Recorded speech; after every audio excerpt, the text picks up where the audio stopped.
कमल दाइको घरको चाहिँ लगभग अब स्लिभिङ चाहिँ स्लिभिङ सबै लगभग भइसकेको अवस्था छ।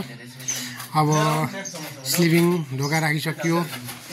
अब यहाँ झ्यालको भाग पनि सुरुवात गरिसकियो। अब एउटा चाहिँ झ्याल यी 5 फुटको झ्याल राखियो। अब उता अर्को झ्याल राख्ने काम भइरहेछ भने यहीँ मसला बनाउने काम भइरहेछ। हामी चाहिँ अहिले धरान 5 को देवी गाउँ बरगाजी माथि चाहिँ हाम्रो कमल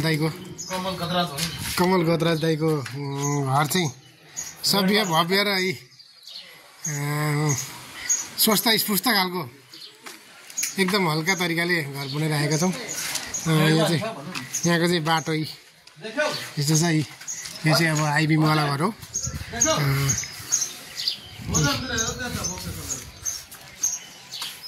यहाँ हेर्नुलाई यो आइबिमको चाहिँ हामीले यसरी ग्याप आइबिम र उसको चाहिँ कनेक्सन नगरिकन ढलाइ गर्ने भाग राखेर यसरी गरेका छौँ।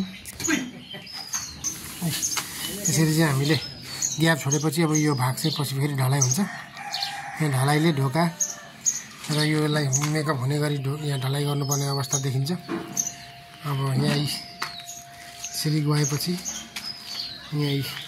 यहाँ पनि यसरी नै ग्याप छ भने अब यो झ्यालको भाग हो। यो फटबल पनि राखिसकिएको अवस्था छ।